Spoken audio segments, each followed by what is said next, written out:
एक बहुत घमंडी शेर रहता था। वो बहुत ही ताकतवर और निर्दयी था।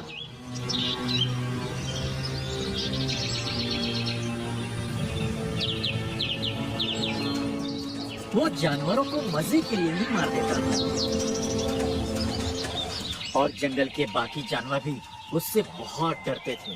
सभी जानवर जंगल के भविष्य के लिए भी चिंतित थे, क्योंकि शेर अपनी खुराक से ज्यादा जानवरों को मार डालता था।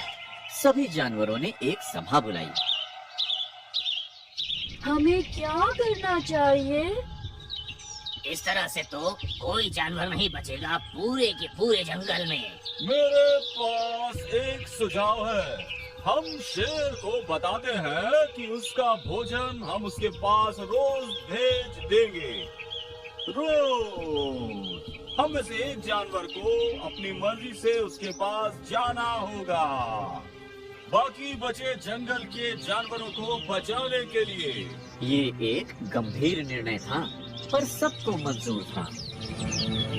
भेड़िए ने ये संदेश को शेर तक पहुंचा दिया।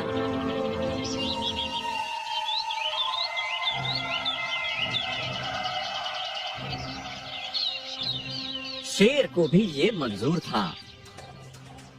बहुत खूब, अब मुझे बिना शिकार करे तेरा भोजन मिल जाएगा। वाह! इस तरह रोज एक जानवर शेर के पास पहुंच जाता था। पहले भैंस की बारी थी।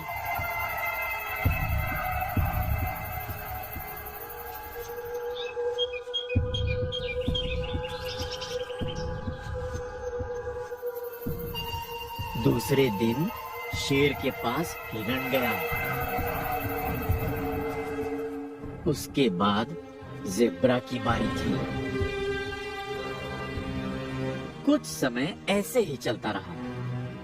अब बारी थी खरगोश की, जिसको शेर का भोजन बनना था। खरगोश जंगल में घूमता रहा और सोचता रहा कि शेर से कैसे बचे।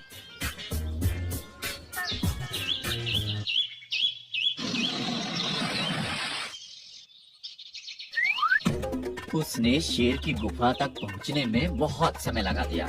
जब तक वो गुफा तक पहुंचा, तब तक काफी देर हो चुकी थी और शेर बहुत भूखा और गुस्से में था। मैं बहुत भूखा हूँ। तुम अब तक कहाँ थे?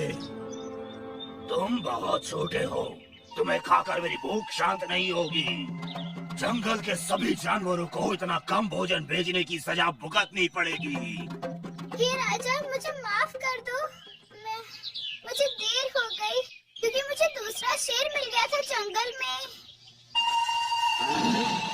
वो मुझे खाना चाहता था और उसने कहा कि मैं जंगल का राजा हूँ।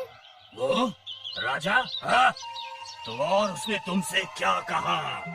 जब मैंने बताया कि मैं आपका भोजन हूँ, तो उसने हंसकर आपके बल और आपकी ताकत को ललकारा है और उसने ये भी कहा कि वो आपको जरूर हरा देगा। घमंडी शेर बहुत नाराज हुआ और दहाड़ा। मुझे उस शेर के पास ले चलो।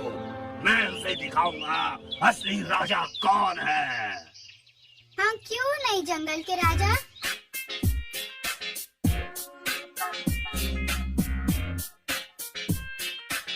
चतुर खरगोश शेर को कुएं के पास ले गया और उस तरफ इशारा करते हुए बोला। शेर ने कुएं में झांका और अपना ही चेहरा देखा और उसको लगा कि कोई दूसरा खूंखार शेर है। वो दहाड़ा, पर कुएं से और भी भयानक आवाज सुनाई दी। मैं तुम्हें दिखाता हूँ। ये कहते हुए वो मूर्ख शेर अपने दुश्मन से लड़ने के लिए कुएं में कूद गया और कुछ ही समय में डूबकर मर गया।